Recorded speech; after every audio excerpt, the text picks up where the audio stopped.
जय हिंद दोस्तों। स्वागत है आपका शार्प स्टेपर कम्युनिटी में। हम डिस्कस कर रहे थे इंटरनेशनल इवेंट्स या इंटरनेशनल न्यूज़ जो थी, और उसके हम अभी लास्ट सेगमेंट पर आ चुके हैं, that is the news in short. Last हमने डिस्कस किया था अबाउट द इंटरनेशनल इवेंट्स। और देखिए, मैं कोशिश कर रही हूँ कि चैप्टर वाइज ही चलूँ, वो ईजी हो जाता है हमारे लिए ब्रेक करने के लिए चीज़ें, रिविजन के लिए। सो अगर आप एक साथ देखना चाहते हैं तो अभी तक जितने इसमें वीडियोस अपलोड हो गए हैं आप एक साथ भी उनको देख सकते हैं। That is up to you, आपको जैसे चाहिए। पूरा कंपाइलेशन का एक वीडियो ना बनाकर आपके लिए पूरी प्लेलिस्ट है, तो जैसे ये ख़त्म होगा आपके लिए दूसरी स्टार्ट हो जाएगी। ठीक है। सो बिकॉज मैं उसको चैप्टर वाइज ले रही हूँ और हर दिन एवरी डे बेसिस पे हम उसको करने की कोशिश कर रहे हैं, तो that way we are discussing. Anyways, before starting the news in short, let me introduce you the playlist again. Please check कीजिए प्लेलिस्ट, वहाँ पे आपके लिए स्टैटिक घटना चक्र की कुछ प्लेलिस्ट अवेलेबल हैं। कंप्लीट प्लेलिस्ट आपको हिस्ट्री और इकोलॉजी की मिल जाएगी, इकोनॉमिक्स और जोग्राफ़ी ये हम अभी पैरेलली इसके साथ चला रहे हैं। आपको मॉर्निंग में एक वीडियो मिलता है घटना चक्र दृष्टि का, करंट अफेयर्स। आफ्टरनून में you will get an video of economics, and आपको शाम को जोग्राफ़ी का एक वीडियो आपको मिलता है। तो अभी ये चल रहा है, कोशिश है कि बहुत जल्दी इसको थोड़ा सा एक्सपेंड किया जाए, बट अभी because of shortage of time ये नहीं हो पा रहा है, but soon I think I would be able to do that. So इतना अभी आपके लिए है, आप चेक कर सकते हैं, जो भी आपको कन्वीनियंट लग रहा है आप उसको वहाँ से देख सकते हैं। ठीक है, ऑल राइट। सो स्टार्ट करते हैं न्यूज़ इन शॉर्ट से। First news is all right. So first news is about Indians on Time 100 most influential people in AI. Most influential people in AI 2024। तो ये रिलीज़ किया गया 5 सितंबर को। ठीक है। विच सेलिब्रेटेड 15 इंडियन और Indian origin individuals showcasing their contributions to AI landscape. Google and Alphabet CEO Sundar Pichai, Minister of Electronics and Information Technology Ashwini Vaishnav, actor Anil Kapoor, and Infosys co-founder Nandan Nilekani. ये लोग they were among the leaders from India or of Indian descent who made it to the Time 100 most influential people in AI 2024 list. Anil Kapoor made it to Time 100 AI list following his victory against unauthorized AI generated content using his likeness. And 2023 में new Delhi court ruled in his favour, curbing the entities from miss using his image. ठीक है। तो अनिल कपूर ने इसलिए जीता क्योंकि भाई उन्होंने ही made is victory, unauthorised AI generated content उनके बारे में यूज़ हो रहा था, तो उसके लिए ही one. Last year new Delhi court ने एक रूलिंग दी थी उनके फेवर में कि जो भी एंटाइटीज़ उनकी इमेज का मिस यूज़ कर रहे हैं एआई के यूज़ करके, उसको उस पर रोक लगाई गई थी। तो बेसिकली आपको अभी ये याद रखना है कि सुंदर पिचाई जी, अश्विनी वैष्णव, अनिल कपूर और नंदन नीलकेनी, ये लोग थे among the leaders from India या इंडियन डिसेंट से जिन्होंने time 100 most influential people in AI में अपनी जगह बनाई है। ठीक है। नेक्स्ट देखते हैं। Next is Japan shadow gold mine gains UNESCO status. ठीक है। तो जापान की जो सैडो गोल्ड माइंस है उसने यूनेस्को स्टेटस जीत लिया है।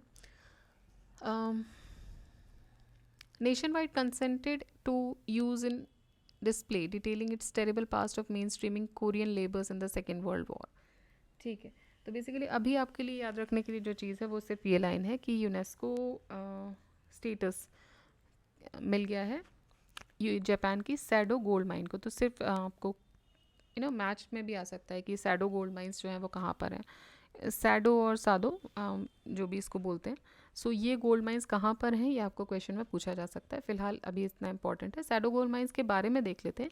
ये जो माइंस हैं they are on an island off the coast of Niigata in northern Japan, operated for nearly 400 years.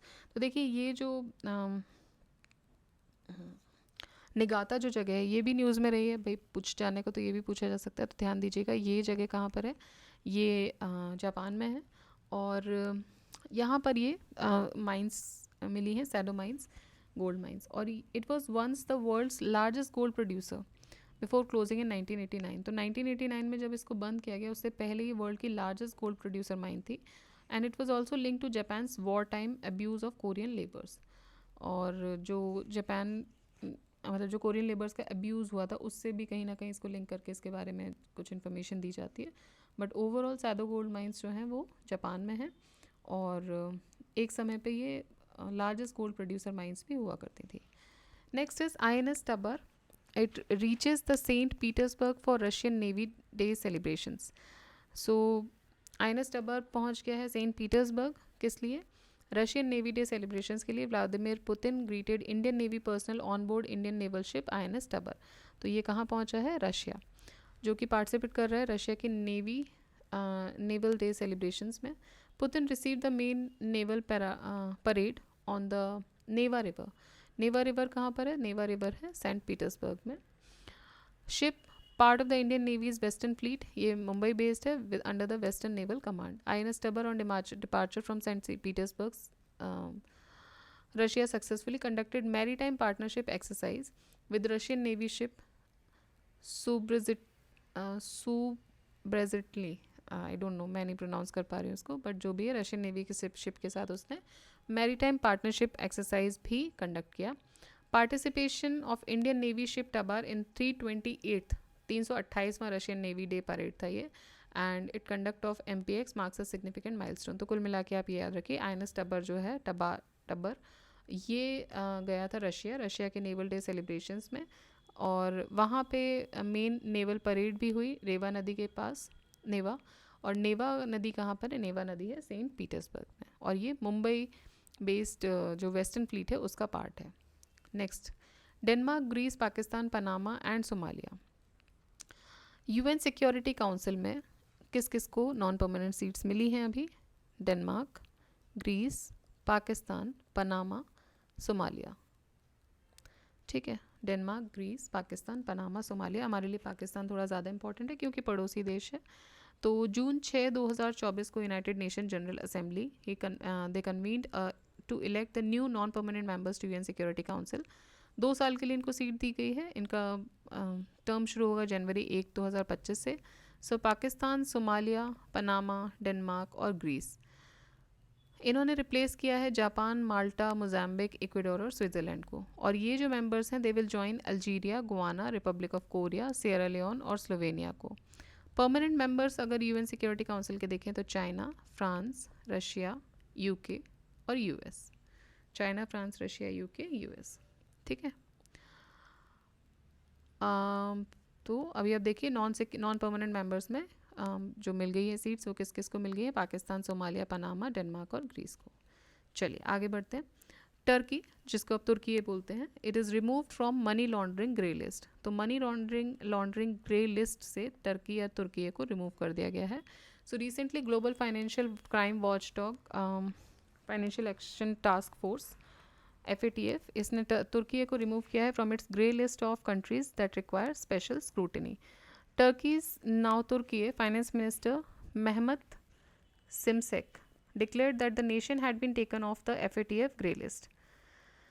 Rationale क्या है इस grey listing के पीछे? Turkey was placed on the grey list in 2021 because of worries about financing of terrorism and money laundering.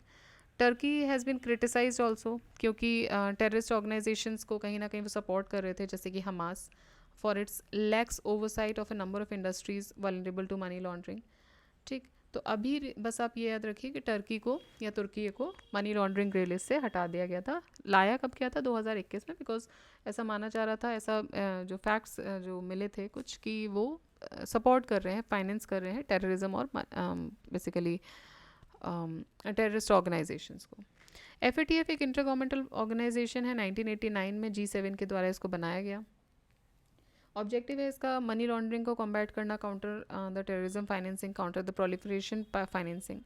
It comprises of 39 members, और इसमें major financial centres भी हैं जैसे United states, kingdom, China, European commission. Headquarter अगर हम देखें इसका कहाँ पर है? FATF का हेडक्वार्टर है पेरिस में। पब्लिक लिस्टिंग की बात करें तो दे maintain the list of countries with strategic deficiencies in their AML and CFT regimes, जिसको ग्रे लिस्ट और ब्लैक लिस्ट बोलते हैं। ग्रे लिस्ट में वो कंट्रीज आती हैं the countries under increased monitoring, जिनकी मॉनिटरिंग बढ़ा दी गई है for deficiency in combating money laundering and terrorist financing. Black list में हाई रिस्क ज्यूरिस्डिक्शंस कंट्रीज आती हैं, ठीक है। तो ये हो गया आपका तुर्की। नेक्स्ट न्यूज़ देखते हैं, साउथ कोरिया, यूएस, जापान, इन्होंने trilateral multi domain exercise launch की है। Trilateral multi domain exercise, south Korea, Japan, US. So ये जो सदर्न कोरियन आइलैंड है Jeju, southern Korean island Jeju, it served as the starting point of this drill, जिसको freedom edge बोला गया है। तो ये फ्रीडम एज इंपॉर्टेंट हो सकता है आपके लिए, पूछा जा सकता है कि what is freedom edge related to. So जो जेजू आइलैंड है which is in south Korea, यहाँ से स्टार्ट हुई थी 3 day drill, trilateral multi domain exercise, जिसमें 3 कंट्रीज इन्वॉल्व हैं, साउथ कोरिया, यूएस और जापान। और ये 3 दिन की ड्रिल स्टार्ट की गई, जिसको फ्रीडम एज बोला गया। नेक्स्ट देखिए, Denmark's pioneering carbon tax on gassy cow and pigs. Okay, तो डेनमार्क प्लान कर रहा है कि वो टैक्स लगाएगा on livestock farmers starting in 2030, ठीक है। 2030 से वो एक टैक्स इम्प्लीमेंट करेगा। It is going to implement a tax in 2030, making it the first nation to do so. किस पे लगाएगा? This initiative targets methane emission, ठीक है। तो ये जो इनिशिएटिव है ये फार्मर्स, लाइफ स्टॉक फार्मर्स पे लगाएगा। ये जो इनिशिएटिव है ये टारगेट कर रहा है मीथेन एमिशन को। मीथेन एमिशन कैसे हो रहा है? जो कि लाइफ स्टॉक से होता है, जैसे काउज, शीप, पिग्स, जो कि सिग्निफिकेंट कॉन्ट्रीब्यूटर्स हैं ग्लोबल वार्मिंग के। तो ये इसका गोल क्या है कि 70% रिडक्शन देखा जाए Danish green house gas emission में। डेनमार्क से जो ग्रीन हाउस गैस एमिशन होता है उसमें 70% रिडक्शन किया जाए 1990 के लेवल से बाय द ईयर 2030, ठीक। Cows along with sheep and goats, ये रुमिनेंट फैमिली के मेंबर्स होते हैं, इनके पास 4 स्टमक्स होते हैं, ठीक है। तो cows among with sheep and goats, they are the members of ruminant family which have 4 stomachs।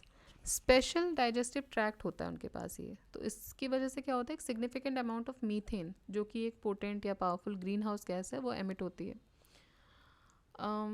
Up to 200 kg of methane can be produced annually by a single cow. अगर एक गाय को प्रॉपर फूड मिल रहा है तो वो कम से कम मतलब मैक्सिमम 200 kg मीथेन वो एनुअली प्रोड्यूस करने की सक्षमता रखती है। मोस्टली कैसे? बर्पिंग के through. However some petrol can also escape from the back, okay. तो बर्पिंग के थ्रू गैसी जो उनका कंटेंट होता है, गैस रिलीज करते हैं वहाँ से, वैसे। तो इस तरीके से सब कुछ मिला के अगर हम देखें तो एक काउ की कैपेसिटी होती है around 200 kg of methane produce करने की, और उस पर अब ये लगाएंगे टैक्स। कौन? डेनमार्क। और इससे इनका ग्रीन हाउस गैस एमिशन कम होगा 2030 तक 1990 लेवल से, ठीक है। तो बहुत ही है ना इंटरेस्टिंग फैक्ट है, देख लीजिए।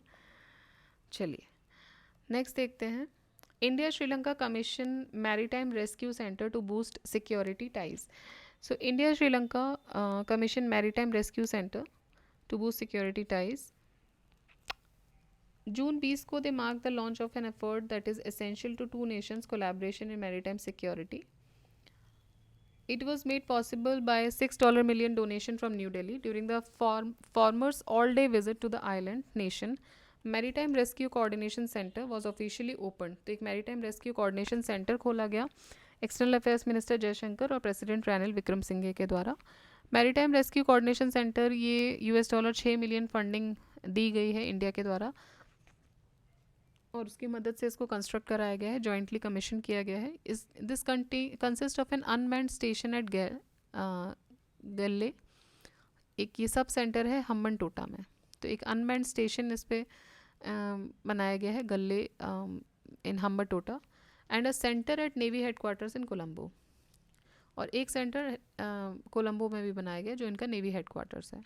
Colombo security conclave which comprises of Bangladesh, Seychelles as observers along with India, Sri Lanka, Maldives and Mauritius is the larger project behind which the MRCC is being launched.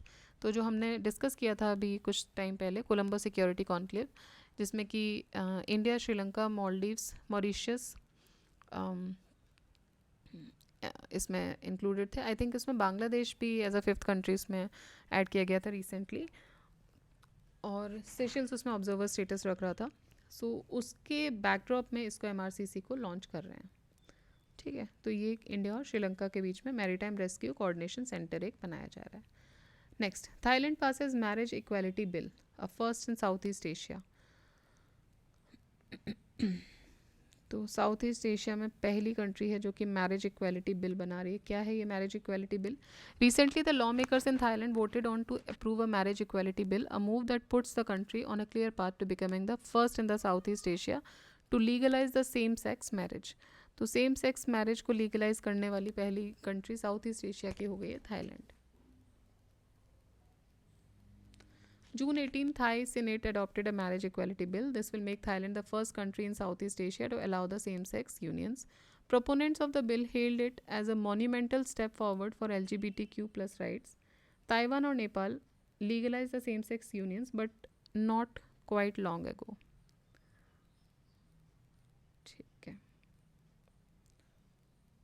Alright. So Taiwan और नेपाल ने भी legalise किया same sex unions, और Thailand जो हो गया वो पहला कंट्री हो गया साउथ ईस्ट एशिया में जिसने लीगलाइज किया है।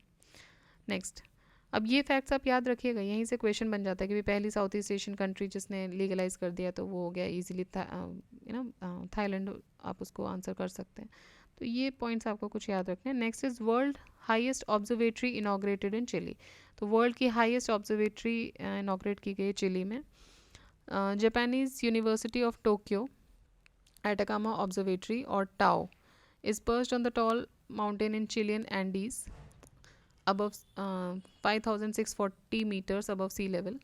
The facility's altitude surpasses even the Atacama Large Millimeter Array.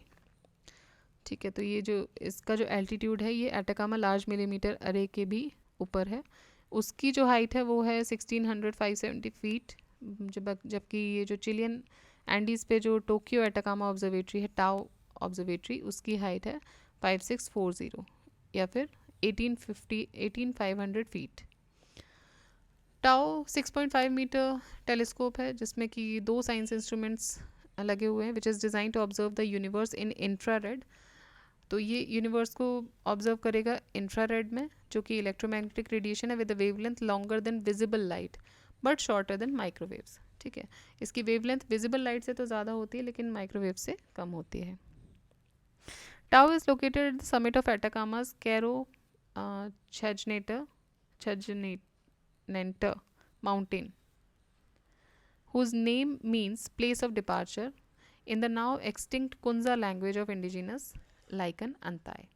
तो अभी आपको याद रखना है कि वर्ल्ड की हाईएस्ट ऑब्जर्वेटरी को इनाग्रेट किया गया चिली में, जो कि जापानीज टाओ ऑब्जर्वेटरी है, that is Tokyo Atacama observatory.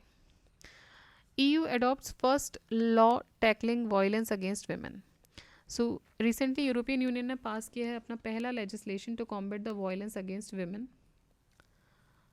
The sweeping new legislation aims to protect the women in EU from gender-based violence, forced marriages, female genital mutilation, and cyber violence such as online stalking and non-consensual sharing of intimate images. तो ये सारी जो नया legislation है वो protect कर रहा है women को। ठीक है, amongst these NATO's 75th anniversary. NATO बना था अप्रैल 4, 1949 को।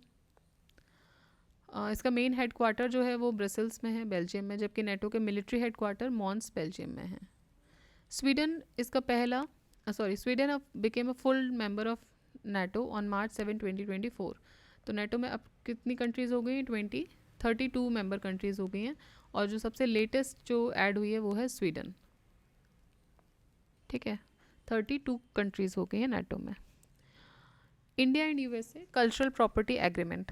On the sidelines of 46th World Heritage Committee at Bharat Mandapam, New Delhi, India and USA signed the first ever Cultural Property Agreement. तो इंडिया और USA ने मिलकर cultural property agreement sign किया है।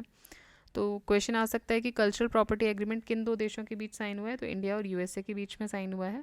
किस लिए? To prevent and curb the illicit trafficking of antiques from India to USA. तो India से यूएसए में जो एंटीक्स जाते हैं उसकी जो इलिसिट ट्रैफिकिंग होती है उसको रोकने के लिए। ठीक है।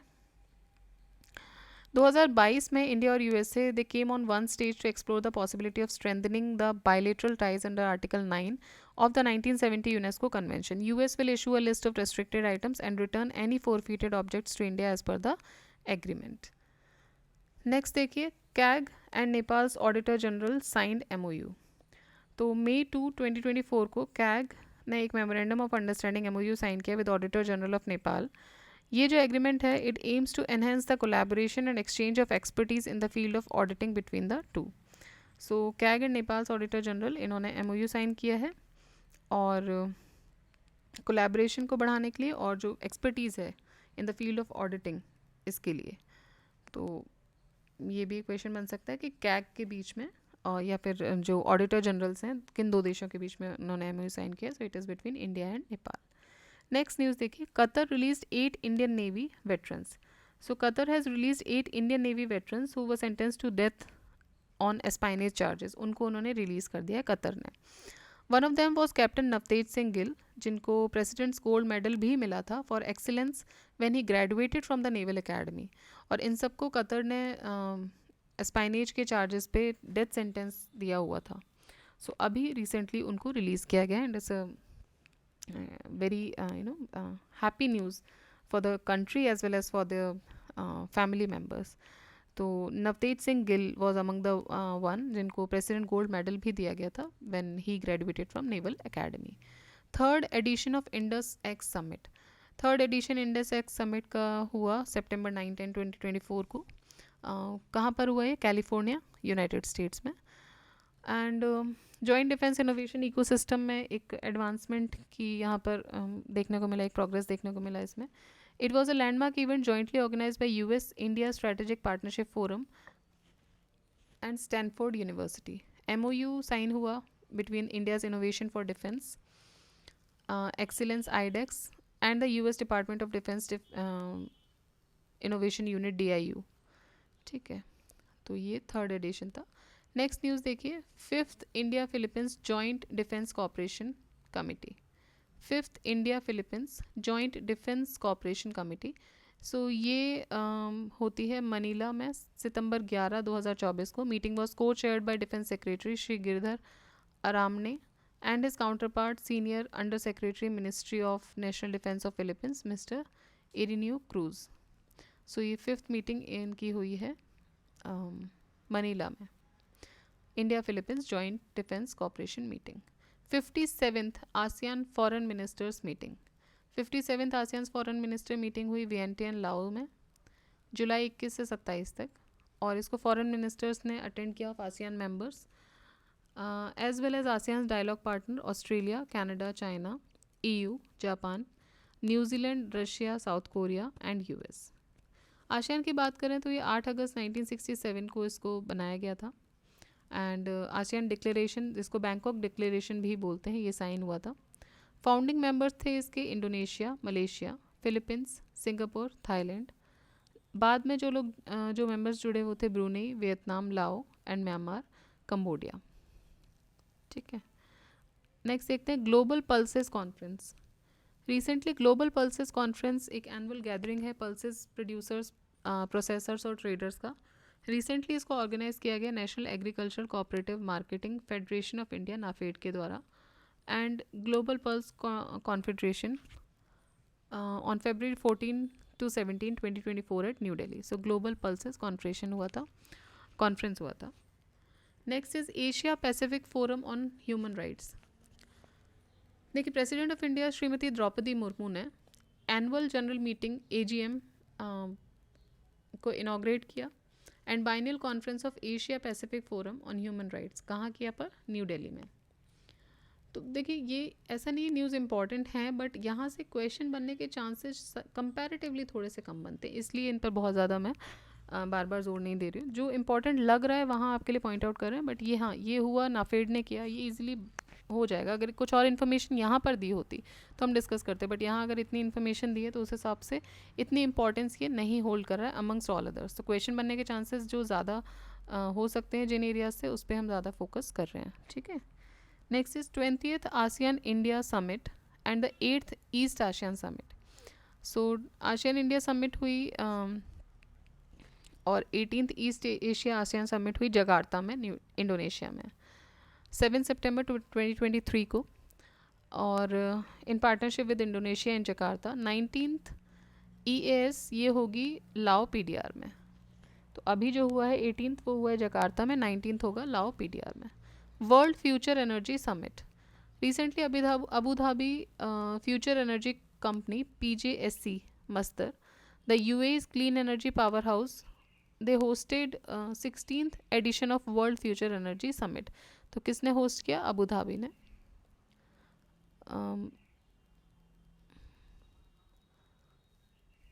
16 से 18 अप्रैल 2024 को, और ये होती है Abu Dhabi national exhibition centre में। मत्सर also hosted the second annual green hydrogen summit on April 16। ठीक है, तो ग्रीन हाइड्रोजन समिट भी वहाँ ऑर्गेनाइज की गई April 16 को। अब इसमें देखते हैं कितना हमारा न्यूज़ इन शॉर्ट बच रहा है। ऑलराइट, तो देखिए इसके साथ ही हम नेक्स्ट जो हम स्टार्ट करेंगे वो हम बुर्किना फासो वाले न्यूज़ से स्टार्ट करेंगे यहाँ से। तो यहाँ तक हम इसको वाइंड अप करते हैं इस वीडियो में, और नेक्स्ट वीडियो में हमारा न्यूज़ इन शॉर्ट ख़त्म हो जाएगा। फिर हम नेक्स्ट सेशन जो इसका सेक्शन है उस पर जाएंगे। ठीक है, सो टिल देन आप रिवाइज़ कीजिए जो इंपॉर्टेंट हैं। देखिए जो ज़्यादा इंपॉर्टेंट, जैसे कि अब आप ये देख रहे हैं, मान लीजिए ईस्ट एशिया समिट, आप ये देख लीजिए इसमें कि इसमें मेंबर्स कितने हैं, कौन कौन इसमें members. 18th east Asia summit हुआ, आसियान में कितने मेंबर्स हैं, ये बेसिकली आपके काम की चीज़ है जो पूछी जा सकती है। अब ग्लोबल पल्सेस कॉन्फ्रेंस हुआ, ठीक है, पल्सेस कॉन्फ्रेंस हुआ, यहाँ पर कुछ एक्स्ट्रा इन्फॉर्मेशन ऐसी दी होती जो लग रहा था कि यहाँ से क्वेश्चन बन सकता है, ये सारी चीज़ें छोड़ के क्वेश्चन यहाँ से पूछ लेंगे, तो उसके लिए कुछ वज़न होना चाहिए चीज़ में।